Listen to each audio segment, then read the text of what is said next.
Hello students, welcome to Easy Learning with Suvitha. Sugathakumari ജീവചരിത്രം. 1934 ജനുവരി 22 തിരുവനന്തപുരത്ത് ജനിച്ചു. പിതാവ് സ്വാതന്ത്ര്യ സമര സേനാനിയും കവിയുമായിരുന്ന ബോധേശ്വരൻ. മാതാവ് VK കാർത്യായനി അമ്മ. തത്വശാസ്ത്രത്തിൽ MA ബിരുദം നേടിയിട്ടുണ്ട്. സൈലന്റ് വാലി പ്രക്ഷോഭത്തിൽ സുഗതകുമാരി വലിയ പങ്കുവഹിച്ചു. അഭയഗ്രാമം, അഗതികളായ സ്ത്രീകൾക്ക് വേണ്ടി അത്താണി എന്ന ഭവനം, മാനസിക രോഗികൾക്ക് വേണ്ടി പരിചരണാലയം എന്നിങ്ങനെ കേരളത്തിൻ്റെ സാമൂഹിക രംഗത്ത് സുഗതകുമാരിയുടെ സംഭാവനകൾ പലതാണ്. സംസ്ഥാന വനിതാ കമ്മീഷന്റെ അധ്യക്ഷയായിരുന്നു.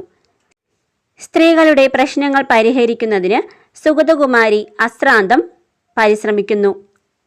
സാഹിത്യത്തിലെ സമഗ്ര സംഭാവനകൾക്ക് നൽകുന്ന എഴുത്തച്ഛൻ പുരസ്കാരത്തിന് 2009 അർഹയായിട്ടുണ്ട്.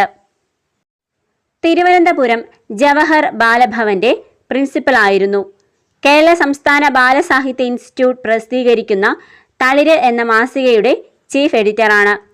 പ്രകൃതി സംരക്ഷണ സമിതിയുടെയും അഭയയുടെയും സ്ഥാപക സെക്രട്ടറി. സാമൂഹ്യ സേവനത്തിനുള്ള ലക്ഷ്മി അവാർഡ് ലഭിച്ചിട്ടുണ്ട്. ഭർത്താവ് പരേതനായ ഡോക്ടർ K വേലായുധൻ നായർ. മകൾ ലക്ഷ്മി അധ്യാപികയും വിദ്യാഭ്യാസ വിദഗ്ധയുമായ ഹൃദയകുമാരി സഹോദരിയാണ്. കൃതികൾ: മുത്തുച്ചിപ്പി 1961, പാതിരാപ്പൂക്കൾ 1967. ഈ കൃതിക്ക് കേരള സാഹിത്യ അക്കാദമി അവാർഡ് ലഭിച്ചിട്ടുണ്ട്. പാവം മാനവഹൃദയം 1968, ഇരുൾ ചിറകുകൾ 1969, രാത്രിമഴ 1977. ഈ കൃതിക്ക് കേന്ദ്ര സാഹിത്യ അക്കാദമി അവാർഡും സാഹിത്യ പ്രവർത്തക അവാർഡും ലഭിച്ചിട്ടുണ്ട്. അമ്പലമണി 1981. ഈ കൃതിക്ക് ആശാൻ പ്രൈസും വയലാർ അവാർഡ്, ഓടക്കുഴൽ പുരസ്കാരം എന്നിവ ലഭിച്ചിട്ടുണ്ട്.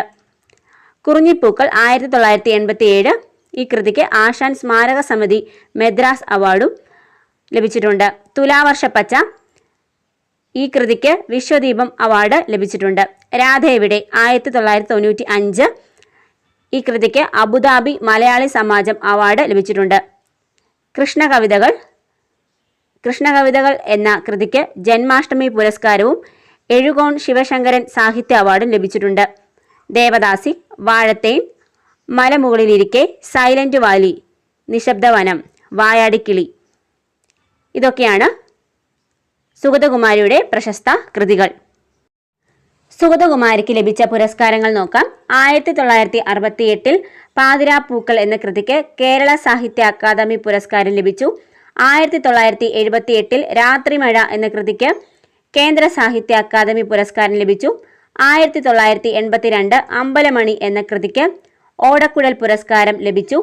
1984 അമ്പലമണി എന്ന കൃതിക്ക് Vayalar award, 2001 Lalithambika Antharjanam award, 2003 Vallathol award, 2004 Kerala Sahitya Akademi fellowship, 2004 തന്നെ ബാലാമണിയമ്മ അവാർഡ്, 2006 പത്മശ്രീ പുരസ്കാരം, പ്രകൃതി സംരക്ഷണ യജ്ഞങ്ങൾക്കുള്ള ഇന്ത്യ ഗവൺമെന്റിന്റെ ആദ്യ ഇന്ദിരാഗാന്ധി പ്രിയദർശിനി വൃക്ഷമിത്ര അവാർഡ്, സാമൂഹ്യ സേവനത്തിനുള്ള ജൈം സർ അവാർഡ്, 2009 എഴുത്തച്ഛൻ പുരസ്കാരം, 2013 മണലെഴുത്ത് എന്ന കൃതിക്ക്, 2012 സരസ്വതി സമ്മാൻ.